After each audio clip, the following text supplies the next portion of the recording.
Hey folks, Craig Danger, Vinyl Record Player. Oh, back. Today we're talking about 55-year-old records. Underrated ones, must-have ones. In fact, I'm going to say that all of these are underrated. And also, all must-haves in one pack. You know what? You stick around to the end, I'm going to throw in a little bit of classic Canadian content. Woo! Some, really good one. Actually, one of my favorite albums by this band. You're not going to want to miss it. It's going to blow your socks off. But while we can't do a lot about your socks, we certainly can protect your body. The easiest way to do that when you're with Craig Danger is to buckle up.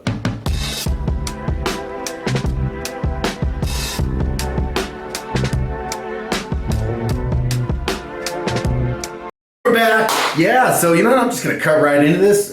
No preamble. We're talking 55-year-old records here. 5 LPs from 1970 that, absolute, underrated, must-have goodies.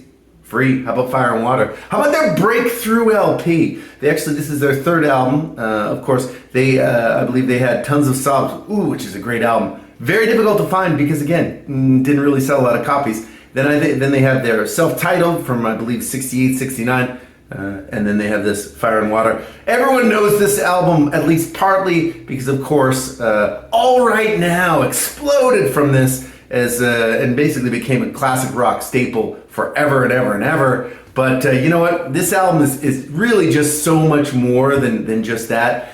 First of all, Paul Rodgers, I think it's practically undebatable that this man may have one of the best blue-eyed soul voices ever, but maybe even one of the best rock band lead singers ever, and it's all over this. But also, I mean, you know, the title track is fantastic. Oh, I Wept. Remember's a really good kind of sort of rootsy kind of feel on that one. You got Paul Kossoff on this just incredible guitar. A lot of sustain going on, a lot of vibrato. Clapton was a monster fan, and like I say, in terms of complete albums, I have pretty much all of the free albums except for the first two, which again are just difficult to buy because they just didn't sell any copies, frankly. This was their first album to chart both in the UK and in the US. In terms of albums, I would say this is probably my favorite of them all. It's the most consistent. Mr. Big is on this. Don't Say You Love Me, and of course, All Right Now. Of course, bassist Andy Fraser co-wrote most of the songs with Paul Rodgers. Fantastic stuff. And a definite must-have. I'm going to say that it's probably underrated because unfortunately with free, everybody knows All Right Now. But do they really know Remember? Do they know Don't Say You Love Me? No, they don't. And they should. This album is basically cover-to-cover greatness. So a true underrated and also must-have album from 1970. A 55-year-old record, free, Fire and Water. And of course, the American, I guess this would be on the A&M label. I believe it may have been on Island in the United Kingdom. All right, and thank you very much for tuning in, by the way. And don't forget to like, subscribe. Really helps the video, gets more people seeing it and stuff. But I would ask you in the comments, what records from 1970 would you say are must-haves? Obviously, there's a million. This is a 5-album video, but the fact is there's probably about 200 albums that are must-have from 1970. Tell me one of them. Next up, how about this beauty? How about this? The Black Man's Burden. We speak of course, Eric Burdon and War. This album is, of course, War's first double album, the second and last album featuring Eric Burdon. And you know what?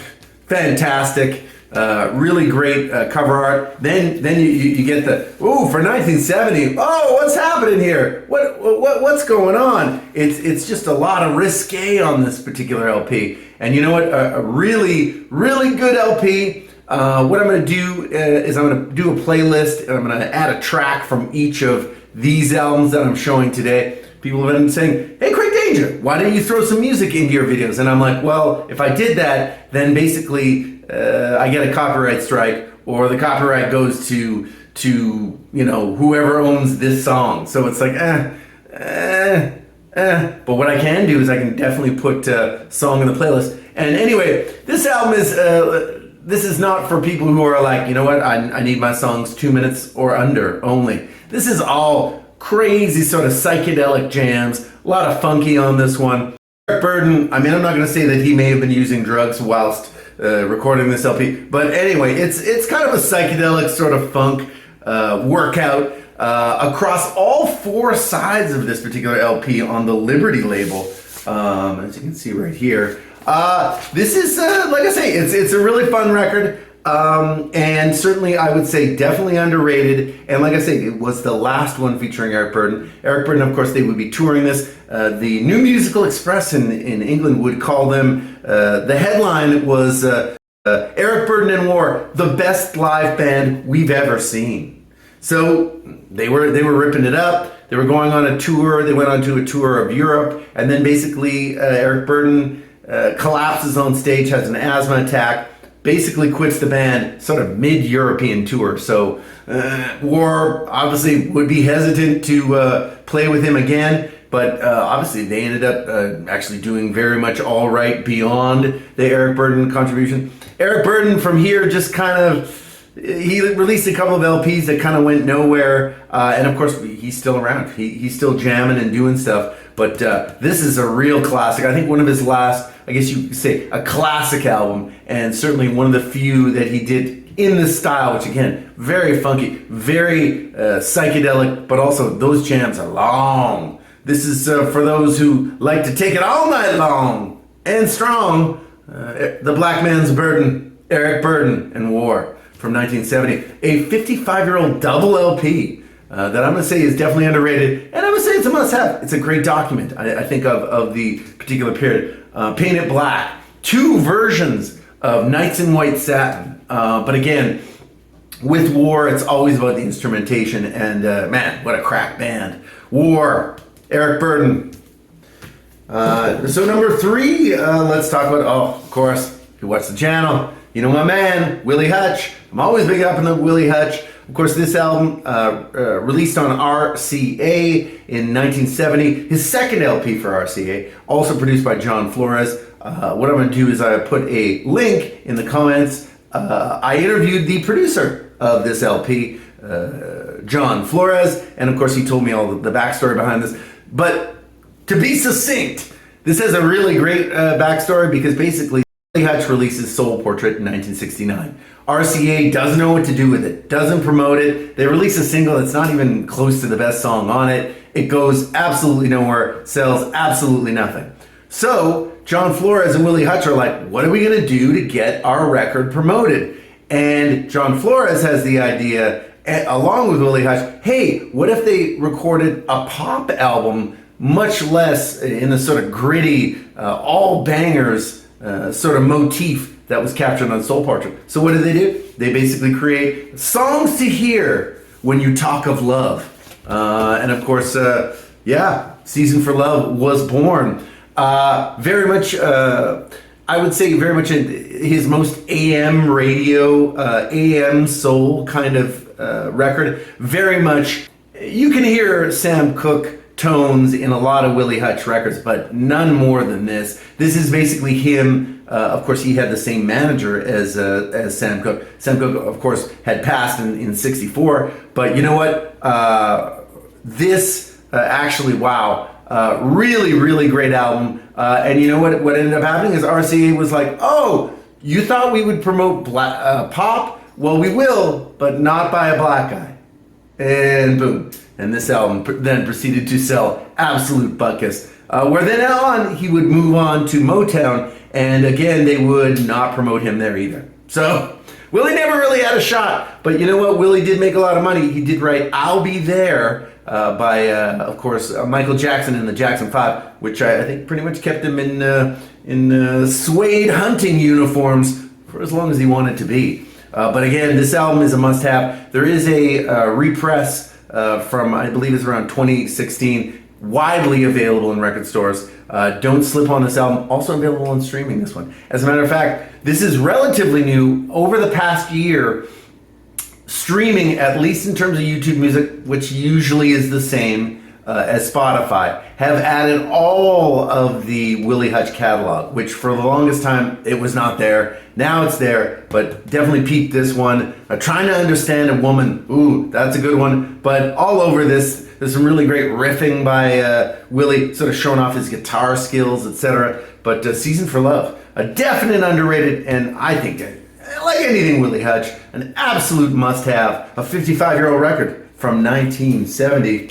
How about a little bit of Grand Funk closer to home? Get a gander at this rockin' band right here. Oh, how about that? Live at Madison Square Garden, apparently.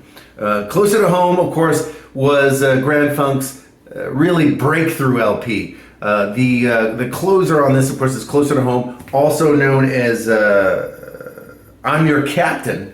That was the first single, and it kind of was the single that broke them. It's about 9-10 minutes of just rocking. This is their third album. Of course, it was also, at that point, their most popular album. You can tell the difference. I have the Red album, which I believe was their second album. I think Survival was their first. And basically, in essence, this song feels like the songs are just much better produced. It starts out with, ooh, what a banger. Sin's a good man's brother. Oh, that one is riff-tastic, friends. Definitely something I will be putting in the playlist that you're going to have to hear. But you know what? Me Mistreater. This album is basically, I think, their most consistent LP anyway. And I don't know, maybe it's not underrated in terms of their catalog. But you know what? I think frankly, Grand Funk is deeply underrated in general. Outside of We're an American Band, nobody talks about Grand Funk. But you know what? Those first 3-4 albums, really, really good. And these guys were basically a power trio. They were basically trying to emulate Cream, etc., etc. But they were absolutely fantastic. So, Closer to Home, Grand Funk from 1970. Just rocking, and obviously the rocking continues on the inside. Last one before, if you stick around, you might even get a little bit of a bonus, but why don't we talk about Tyrone Davis? Turn Back the Hands of Time from 1970. His second LP, and actually, in fact, his best LP. Funny thing about Tyrone is that a lot of his LPs sort of recycle songs on the Dakar label, and this, of course, is on the Dakar label. Between, I'm going to say 69, which was his first album, up until 75, which was the turning point. A lot of the songs tend to be recycled, but this one, Turn Back the Hands of Time, the title track, went to number 3 on Billboard, number 1 R&B hit. But you know what? This whole album is really good. Love Bones, Let Me Back In, Something You Got. Oh, this whole album is great. I have been a chronic pusher, as if I was pushing some form of illicit substance of Tyrone Davis. But let me tell you about this. Tyrone Davis is not an illicit substance. He's good for the body, great for the soul. But yeah, I mean, not much more to say except if you can find this, basically any of his LPs between 69 and 75 up to the turning point, that's all really smartly produced stuff by Carl Davis. Very funky business, and it's so good. Turn Back the Hands of Time, Tyrone Davis. That would be also a deeply underrated, but such a must-have 55-year-old record, friends. And yeah, as I promised in the beginning, a little bit of this is an album I always big up, but it's one of my favorites, actually, of all time. A little bit of a sentimental sort of vibe to this one. Of course, Share the Land, the Guess Who. Ooh, good one. I should also note, this band, of course, pictured here on the back, from Winnipeg, Manitoba. Actually, that's where old Craig Gage is from as well. So anyway, this was actually their last album that really achieved really notable numbers. It kind of went top 20 in the US and of course sold well in Canada. But basically, this was their first album after Randy Bachman left the Guess Who. And yeah, you know what? Ooh, it's a good one. Definitely side 1 alone is worth it for the purchase price. And by the way, you can get this one around. It's not very expensive. The Guess Who just doesn't really get the respect, and really they should. A lot of really great stuff. Burton Cummings, what a vocalist.